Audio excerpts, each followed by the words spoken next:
माता गावा बोए हादाई चंपा चमेली मोगरा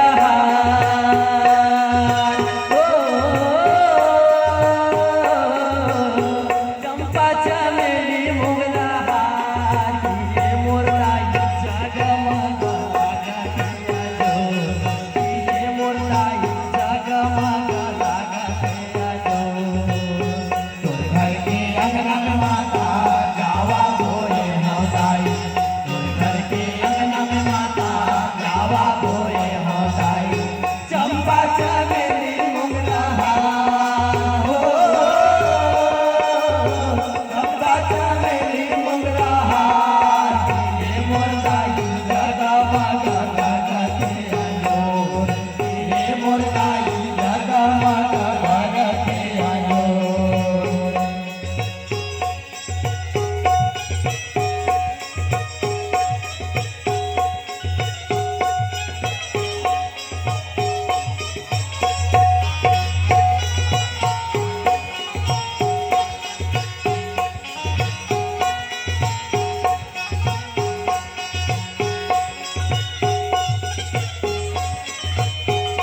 राम जानकी राम लीला झांकी अंबिका मानस परिवार अर्जुनपुर।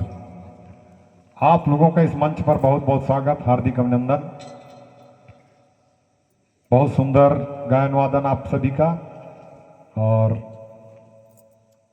इसी के साथ हम मानस प्रसंग की ओर चलते हैं। आपको सुंदरकांड का प्रसंग मिला है जिसमें हनुमान जी लंका के लिए प्रस्थान किए हैं जी, ठीक है जी।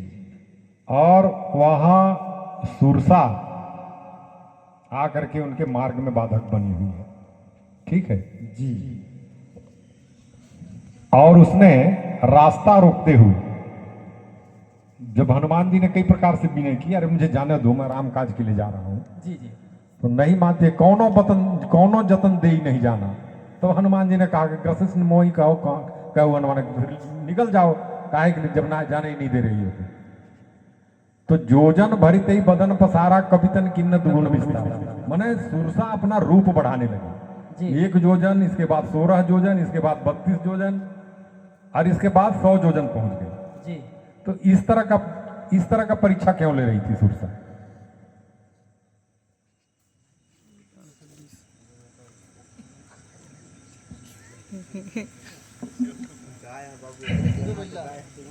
परम श्रद्धे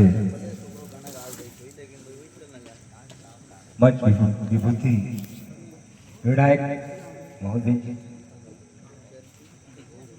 सुरसा जो है हनुमान जी को इसलिए ऐसा परीक्षा ले रही थी कि हनुमान जी राम जी का कार्य करने के लिए जा रहे हैं, तो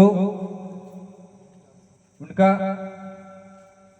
शक्ति का परीक्षा किए कितना बल बुद्धि इनके अंतर्गत है, और ये जो है लंका जा सकते हैं जाने के लिए, लेकिन वहां सीता को पता लगाकर कैसे आएंगे। इस प्रकार जो है माता सुरसा जो है उनका बल बुद्धि का परीक्षा कि ये जो है कितना बुद्धिमान है और कैसे सीता को पता लगा कर कितना 100 योजन समुद्र को पार करके वापस जाएंगे और फिर वापस आएंगे। इसलिए मेरे समझ से इस प्रकार से परीक्षा सुरसा जो है हनुमान जी के पास ले रहे हैं। थोड़ा सा मैं इसमें और जोड़ूंगा। अपने मति अनुसार देवताओं ने विचार किया कि हनुमान जी को लंका भेजना चाहिए, और देवताओं ने ही माता सुरसा को परीक्षा लेने के लिए भेजे। तो दुगुना विस्तार रूप बढ़ाने का जो प्रक्रिया है, लंका में छोटा बड़ा बहुत सारा राक्षस रहते हैं, तो माता सुरसा 1 योजन से 8 योजन, 8 योजन से 32 योजन, इस प्रकार से रूप बढ़ाने लगे। हनुमान जी भी बढ़ने लगे।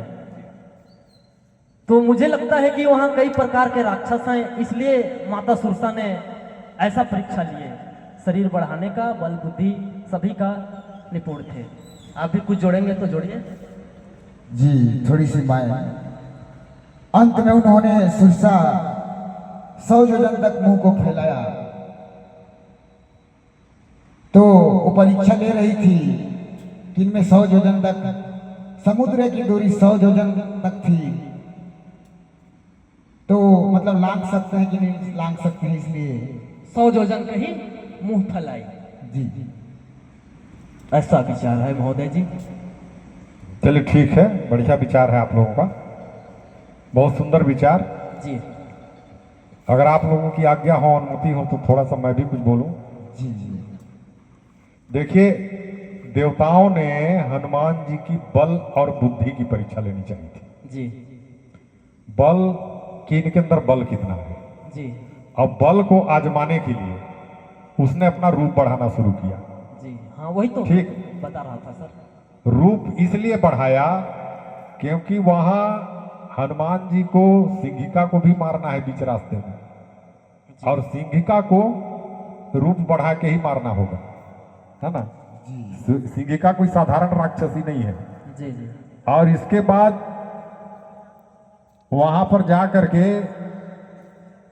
लंका में भी इनको बड़े बड़े रूप दिखाना पड़ेगा। सीता जी को विश्वास दिलाने के लिए रूप बढ़ाना पड़ेगा।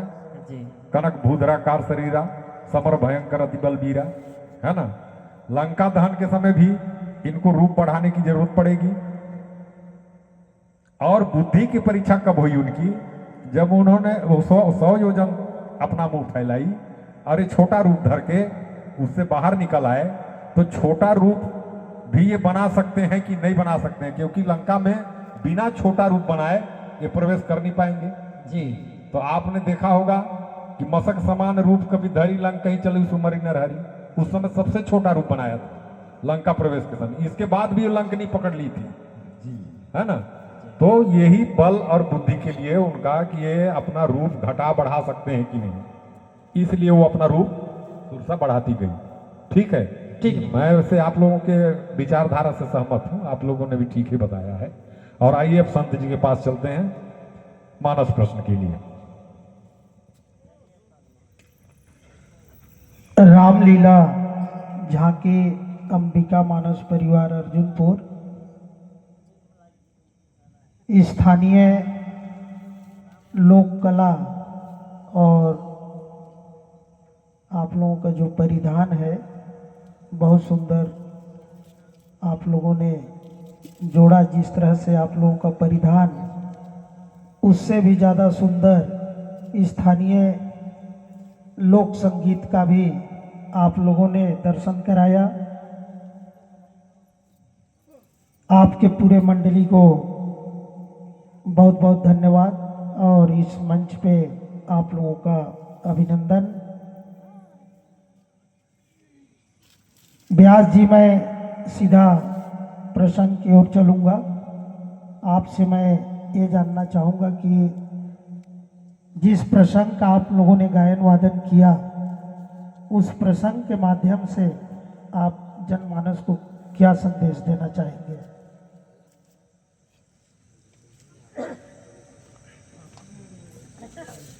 आदरणीय निर्णायक महोदय जी, हम लोग प्रसंग के माध्यम से हनुमान जी से जिस काम के लिए जा रहे थे, वो अपना उसमें बल और बुद्धि दोनों दिखा के चतुराई से लंका चले जाते हैं। तो जनमानस को मैं ये कहना चाहूंगा, अगर किसी भी काम में दृढ़ संकल्प हो, मन हो, तो उसमें प्रण हो कि मैं इस काम को करूंगा, तो अवश्य वो काम सफल हो जाएगा। तो जनमानस से कहना चाहूंगा कि किसी भी कार्य में आदमी का दृढ़ निश्चय जरूरी होना चाहिए। बहुत सुंदर। जो भी कार्य आप करते हैं तो उसमें दृढ़ निश्चय होना चाहिए कि चाहे जो हो जाए हमें वो काम करना ही है। इसमें दोहा में आप देखेंगे कि राम काज किन्हे बिनु मोहि कहाँ विश्राम, है ना? जी जी।